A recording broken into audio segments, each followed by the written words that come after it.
esse o resultado que hoje nós conseguimos avançar na reunião. O presidente Bolsonaro autorizou que nós pudéssemos instrumentalizar a reforma tributária, o líder Aguinaldo Ribeiro, relator, o presidente Rodrigo Maia, para que eles possam discutir o texto completo com as contribuições do governo, na medida em que há prazo para a entrega do relatório, e também o senador Márcio Bittar recebeu do governo Bolsonaro, do presidente, as orientações de quais alternativas ele poderá escolher para colocar no seu relatório.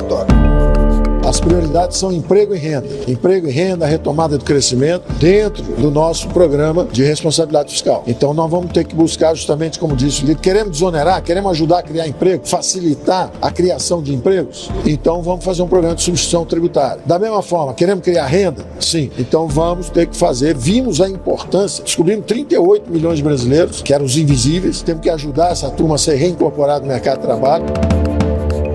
Então temos que desonerar a folha, por isso que a gente precisa de tributos alternativos para desonerar a folha e ajudar a criar emprego. E renda a mesma coisa. Nós vimos a importância do auxílio emergencial, como isso ajudou a manter o Brasil respirando e atravessando essa onda da crise. Então nós temos que também fazer uma aterrissagem suave do programa de auxílio emergencial, que é exatamente o que nós estamos estudando. Essa questão já vem sendo discutida há algum tempo, né? Que seria esse imposto sobre movimentação financeira. Então a ideia do ministro Paulo Guedes, que ele já falou N vezes, né? É que se fazer a desoneração da folha, então vai perder receita, você tem que compensar por outro lado. Essa é a discussão que está colocada. Agora, o Congresso é o ponto onde isso vai ser discutido e, se for aprovado, muito bem, se não, muito bem também.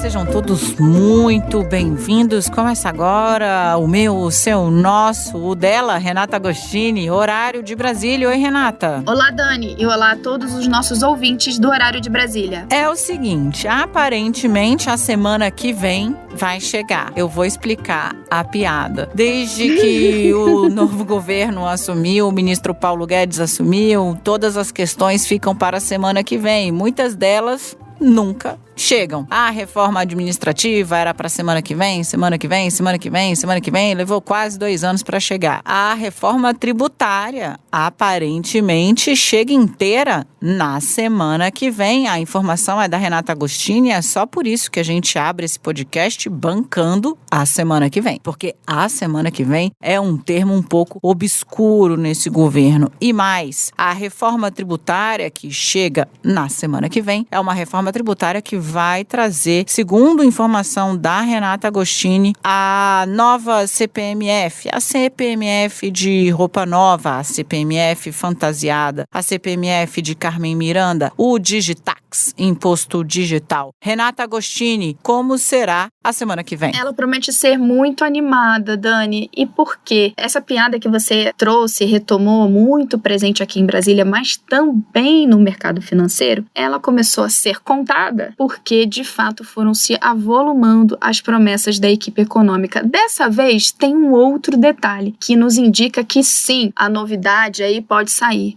porque agora, integrantes do Palácio do Planalto e da articulação política dizem que sim, que esse desenho final da reforma, incluindo o novo imposto, vai sair do forno. E aí muda mesmo de figura, porque não é o Paulo Guedes dizendo isso. E, bem, não se trata aqui de implicância com o Paulo Guedes, nada disso, até porque todas essas ideias saíram mesmo ali da cachola do ministro, né, que gosta de falar que, inclusive, seu ministério é uma usina de ideias. A questão aqui é que a gente vinha tendo, e isso falado pelos integrantes do governo, a existência de 2 governos. Então, a equipe econômica dizia uma coisa, olha, a gente não quer negociar isso com o Congresso, a gente não quer esse corte, olha, a gente vai na semana que vem entregar tal coisa, olha, para viabilizar o novo Bolsa Família, vai ter que cortar o abono salarial. Isso tudo era o que a equipe econômica queria. Dava para dizer que era o governo? De jeito nenhum. Isso dava problema todo santo dia. Que aí o Palácio do Planalto dizia, olha, não vai ser isso. Olha, o presidente não deu o aval. O que aconteceu então? Paulo Guedes, nas palavras dele, foi enquadrado pela política. O Palácio do Planalto falou, olha, você não negocia mais, você não fala mais, a gente tem que acabar com esse problema. E aí entra a articulação política de fato ali no Palácio do Planalto, o general Luiz Eduardo Ramos, que é da Secretaria de Governo, com, aí sim, ladeado pelos profissionais, digamos, Dani, que são os os líderes do Centrão, do Progressistas e outros que estão conduzindo o que vai ser essa estratégia para encaminhar esse projeto. Renata, muito importante isso que você trouxe agora, que é, olha, tem aí o Planalto tá dentro, tá junto dessa articulação, o que é um indicativo forte de que finalmente vai acontecer, porque a gente consegue trazer uma pitada de política para esse momento aqui, esse dia do horário de Brasília, no qual a economia também tem uma participação bastante importante. Renata, o fato de o Palácio do Planalto estar entrando, a articulação política, líder do governo, tudo isso mostra um novo Paulo Guedes ou um posto Ipiranga sob nova direção. A gente já usou essa expressão aqui no nosso podcast, mas acho que nunca ficou tão evidente que as ideias, a usina de ideias do ministro agora está passando por uma espécie de prova dos 9. E essa prova dos 9 está sendo feita pela política, que está ali avaliando o que vai para frente e o que não vai. Em especial, o general Ramos, e com a participação aí desse pessoal já famoso no nosso podcast que você acabou de citar, o Centrão, e aí de forma muito pronunciada, Arthur Lira, líder do PP, Progressistas na Câmara, e Ricardo Barros, líder do governo na Câmara, também do Progressistas, né? Bem por aí. Eu acho que essa perspectiva é muito boa, concordo com ela, mas para mim tem um outro aspecto. Me parece que é um pouco assim. Paulo Guedes, tá, entendi a sua ideia, bacana, mas me dá aqui pra eu tocar, por favor. Não se mete nisso, não. Porque até a planilha aí você foi bem, mas desse lado aqui, atravessando ali pra chegar até o Congresso, quem vai tocar é a gente, quem entende como faz é a gente. E isso por quê? Primeiro, porque o ministro Paulo Guedes, desde o início, ainda o governo não tinha nem tomado posse. Lembra, Daniela, que ele foi lá conversar com os senadores, tendo falar que, olha, por que vocês não aprovam a reforma da Previdência aqui no apagar das luzes, já deixa isso encaminhado pra gente? Causou uma confusão danada, teve ali senador incomodadíssimo, foi uma coisa horrorosa, na verdade. E esses episódios foram se replicando no Congresso Nacional. Várias indisposições com parlamentares, indisposições notórias que levaram até o rompimento com o presidente da Câmara, Rodrigo Maia. Então, se por um lado, Jair Bolsonaro, a despeito das cortadas que já deu, né, nos últimos tempos em Paulo Guedes, continua sempre que pode, dizendo, olha, eu confio, ele tá aqui, e abraçando, né, algumas ideias que foram colocadas por Paulo Guedes, essa nova fase do governo não tem espaço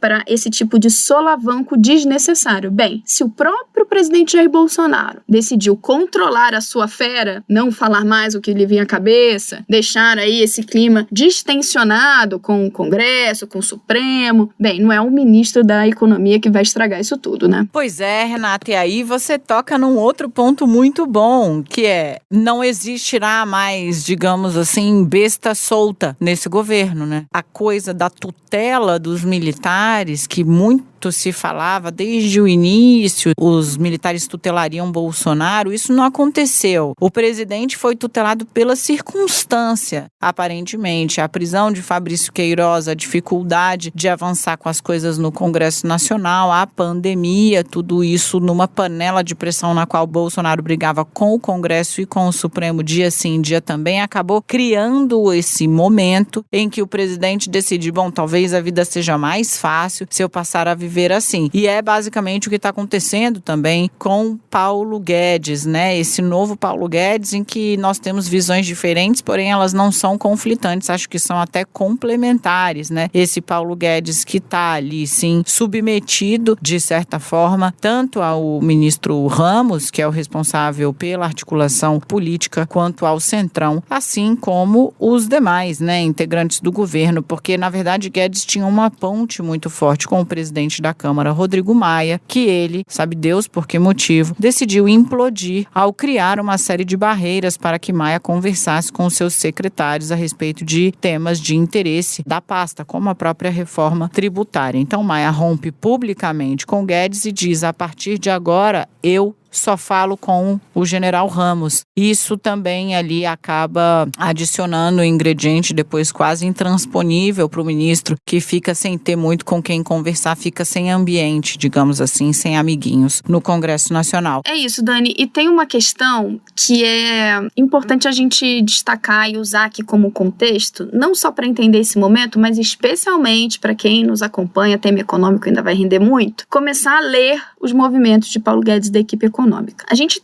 tinha muitos neófitos no mundo da política. Paulo Guedes, um deles, nunca ocupou cargo público na vida. Mas a gente não tem ali nenhum inocente, especialmente nesse momento, depois da tal debandada em que alguns secretários, que são ali naquela estrutura do Ministério da Economia, vice-ministros, pegaram, jogaram a toalha e falaram, olha, disso aqui eu não vou lidar mais. E por que eu digo que não tem ninguém inocente? Porque nos bastidores, vários deles, dos integrantes do Ministério da Economia, falam, olha, o presidente já deixou claro, ele só pensa em reeleição. Então não dá para colocar na mesa algo que vai confrontar isso. Eles sabem disso. E eles dizem, por exemplo, a última crise que a gente teve, que foi ali a declaração do secretário especial de Fazenda, Valderi Rodrigues, dizendo, olha, para fazer um novo Bolsa Família, a gente vai ter que, por exemplo, congelar a aposentadoria. Bolsonaro subiu nas tamancas, desautorizou ele, desautorizou todo mundo, desautorizou até o Renda Brasil. A avaliação imediata foi que o problema não é a ideia, o problema é a forma como ele colocou, e nesse momento é quase uma ideia de que se for aos pouquinhos, ninguém vai perceber. Claro que todo mundo vai perceber, mas não tem hoje no Ministério da Economia um auto-engano sobre as limitações. É mais uma coisa de, quem sabe se a gente for bem aos poucos, a gente vai conseguir fazer parte dessa agenda. E eu acho que a gente precisa olhar, claro, os próximos acontecimentos, mas você pode ter mesmo, por incrível que pareça, daqui a uns meses, você olhar pelo retrovisor e ver que parte do que Paulo Guedes dizia desde a campanha está sendo mesmo tocado. Isso é algo para a gente ver um pouco mais para frente.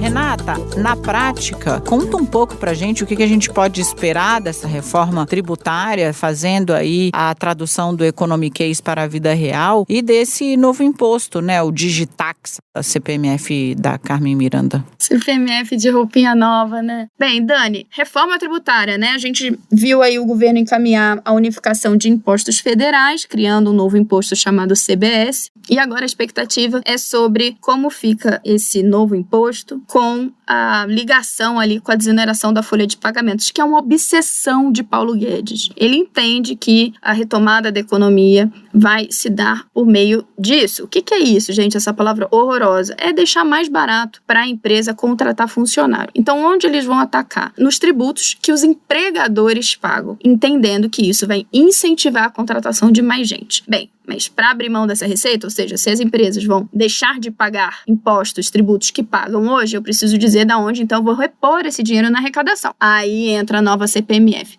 Qual é a lógica de Paulo Guedes? Olha, eu preciso desonerar e quem vai pagar essa conta é todo mundo. Todo mundo vai pagar. Seja rico, seja pobre, toda transação que vier, eu vou pegar ali uma alíquota pequenininha, que é o que eles dizem, mas eu vou pegar de todo mundo, o cara não vai nem sentir. O que é a alíquota pequenininha? Eles estão falando aí em 0,2%, que de fato é aí cerca de metade do que a CPMF entregou, porque ela foi aumentando até chegar em 0,38%. Não é um imposto que as pessoas gostam, é muito polêmico, inclusive entre economistas, quem estuda isso, do efeito que ele tem, porque ele é regressivo, tem muita gente que reclama, e muito. Então, não é uma batalha ganha, mas há um avanço no debate do tema. Pode ser que nada aconteça no Congresso, mas, pelo menos agora, o presidente Jair Bolsonaro está deixando falar e articular em torno desse assunto. Pois é, a minha aposta, na verdade não é uma aposta, é o que eu quero acompanhar de muito perto, é se a chegada da nova CPMF, a CPMF de novo armário, se ela aprofunda o racha no Centrão. Eu já falei um pouco sobre isso no CNN 360, porque você tem ali de um lado PP, PL, PRB, na verdade republicanos, trabalhando para viabilizar esse novo imposto, e você tem do outro lado MDB e DEM muito fortemente na pessoa de Rodrigo Maia dizendo, escuta, eu não vou votar imposto novo. Esse grupo já se dividiu por conta da sucessão de Rodrigo Maia e pode agora se dividir na briga em torno de se é viável, desejável ou útil, né, ter a CPMF de roupinha nova no rol de tributos que nós brasileiros pagamos para botar o país para andar. Vai ser interessante, é uma jogada que tem ingrediente político, ingrediente econômico e tem também um ingrediente pop, porque não se engane não, meu amigo. Se passar o imposto é no meu, no seu, no bolso da Renata, no bolso de todo mundo. Então, vale a pena ficar atento. Vem todo mundo. Para a empresa fica mais leve contratar, mas aí essa continha vem no bolso de todos nós, absolutamente todos nós, no imposto que, de fato, as pessoas têm na memória que era muito chato, né? Inclusive o Congresso, nas tentativas, depois do fim da CPMF, as tentativas que vieram de ressuscitar esse imposto, não lograram êxito. Para entender o desenho, acho que eu vou fazer só um comentário muito rapidinho, só para vocês entenderem por que existe essa obsessão na cabeça de Paulo Guedes. Na cabeça do superministro ainda, não sabemos, do ministro, é o seguinte, você pega, faz um programa de renda mínima, que seria o Bolsa Família. Garante ali que todo mundo vai ter pelo menos tantos reais por mês. A partir dali, você tem que fazer um incentivo para a pessoa sair desse programa e buscar emprego. E aí é que entra a questão da desoneração, principalmente das vagas de um salário mínimo, que é o que eles acham que vai dar. Porque para fazer uma alíquota pequenininha e não fazer aquela alíquota de 0,4%, não dá para desonerar tudo. Então dá para desonerar os salários mais baixos, dar um desconto para vagas mais altas. Mas diante disso, ele acha que ele consegue incentivar, então, a formalização, que as pessoas possam ter um emprego com carteira assinada. É por aí que caminha a coisa na cabeça de Paulo Guedes. Pois é, Renata, essa observação ela é importante e eu queria aqui só fazer um último apontamento, que é porque há críticas a essa ideia da desoneração da folha e de usar a desoneração da folha de pagamento, ou seja, cobrar menos imposto da empresa para que ela possa contratar mais, para colocar de pé a CPMF de roupinha nova. Porque alguns estudos mostram que a desoneração não necessariamente leva a aumento de contratação. Então, que as empresas podem usar esse dinheiro que elas deixam de gastar para outras coisas e que não necessariamente vai resolver o problema que o governo vive dizendo que é a principal preocupação dele, que é o emprego. E aqui eu vou trazer duas coisas para ilustrar. Primeiro é isso mesmo. A empresa bota isso no bolso, aí já me lembrou Baiana System, lucro, máquina de louco é bem por aí. E também, aí essa observação política. Dani, esse foi um dos programas de Dilma Rousseff que mais apanharam do mercado, de todo mundo. Porque Dilma iniciou um processo de desoneração da folha de pagamentos das empresas. O negócio deu completamente errado. Aí, claro, prejudicou a arrecadação do governo, mas também é isso. Ninguém sabia ali se dava resultado ou não. As empresas, claro, queriam sempre que se prorrogasse, porque acostumaram a pagar menos imposto. E aí, vamos usar as palavras dela. Não acho que quem ganhar ou quem perder, nem quem ganhar nem perder, vai ganhar ou perder.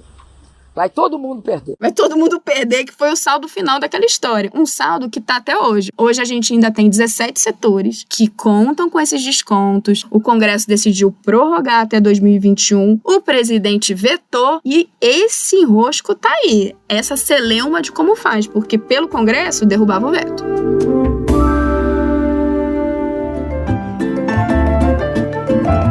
Isso, grande Renata Agostini. Antes da gente encerrar, eu queria fazer uma perninha, como a gente fala aqui. Perninha! Internamente, a argentinada. É a Renata que gosta de falar. Eu quero fazer uma perninha, pode? Renata, acho importante registrar a pesquisa Ibope, divulgada nesta quinta-feira, a pedido da Confederação Nacional da Indústria, CNI, confirma a tendência já apontada pela pesquisa Datafolha do presidente Jair Bolsonaro, vivendo no embalo do auxílio emergencial e desse novo momento, digamos assim, da política com a política, né, com o Congresso, com o Supremo, vivendo o auge de sua aprovação até aqui. Pesquisa Ibope deu 40% de ótimo e bom para o presidente Jair Bolsonaro, índice jamais alcançado pelo presidente desde o início de seu mandato, uma queda também muito importante em sua rejeição, ou seja, aqueles que consideram o governo ruim ou péssimo, de 11 pontos percentuais. percentuais. O que dizem os políticos que não gostam de Jair Bolsonaro, que é preciso ver como essa popularidade reage à redução pela metade do auxílio emergencial, auxílio que foi pago a 60 milhões de pessoas, não é pouca coisa, e a gente sempre tem dados mostrando aí o tamanho do impacto que esse dinheiro teve na vida das pessoas, né, Renata? Sim, esses números muito impressionantes mesmo que a gente viu. Claro que eles estão confirmando uma tendência que já vinha sendo apontada por outras pesquisas, pelo Datafolha especialmente, mas de fato é um carimbo que essa nova estratégia está dando certo. A nova política de resultados, né? Centrão vem aqui para encaminhar. Não é que deu certo aumentar de 200, que era a ideia do Paulo Guedes, para 600 esse auxílio? Nossa, todo mundo feliz. Pessoas estão felizes. Um dinheiro que muitos, infelizmente, nunca viram, porque infelizmente mesmo a gente tem que sempre lembrar da realidade do país, que é duríssima e que nessa pandemia piorou. Muito importante é conectar a política com a vida real das pessoas sempre. Mas, voltando para a política, Bolsonaro olhou ali e viu que tem um caminho. E essas pesquisas mostram aí uma reversão muito profunda na rejeição e na popularidade do presidente. E aí posso retomar o que a gente falou lá na frente. A equipe econômica já sabe. Ele só pensa em reeleição. Todo mundo em Brasília já sabe. Aí entender como serão os próximos passos do presidente Jair Bolsonaro, considerando que ele está interessado e muito em 2022. É isso! A gente vai se encontrar de novo na sexta-feira que vem, porque agora você sexta com a gente. Sexta bem informado, sabendo de tudo. Se o amiguinho quiser falar de imposto, você sabe. Se o amiguinho quiser falar de base parlamentar, você sabe. Se o amiguinho quiser falar de basquete, você também sabe, porque a gente também fala de basquete. Se o amiguinho quiser falar de séries, Renata Agostini também sabe tudo de séries. A próxima perninha vai ser cultural, Renata. Não, vai ser da NBA, gente, ouvintes, venham aqui, porque esse é um momento de realização na minha vida. Vocês precisam entender e eu quero dividir. Eu gosto muito de basquete, eu acompanho muito a NBA. Psicopata do basquete. Eu acompanho muito. A Daniela, ela criticava, não entendia. E aí, meus amores, esse dia chegou. Na semana passada, ela ficou completamente encantada com a NBA, finalmente. Claro, eu já tô estudando há dias, exato. Virou uma torcedora enlouquecida do Denver Nuggets, e eu tô deixando, não precisa torcer pro meu time, pode ser qualquer um, e agora a gente tá nesse momento parceria também nos esportes e na NBA. É parceria pra tudo aqui, gente, é apuração, é podcast, é jornal e parceria nos esportes. Isso, e como boa jornalista, boa repórter, o que eu fiz? Fui apurar tudo sobre o time, sobre os principais jogadores, então assim, Jokic é meu amigo sérvio desde criancinha, e inclusive a gente segue aqui, então agora vai ter essa perninha cultural, Renata. Agora pra gente entrar no clima de sexta-feira, Eu né? acho que é bom mesmo, tá aí. Fechou? Partiu? Legal, vamos pensar nisso. Fechou. Fechou, partiu, sextou. Beijo! Tchau, até a próxima. Até, pessoal.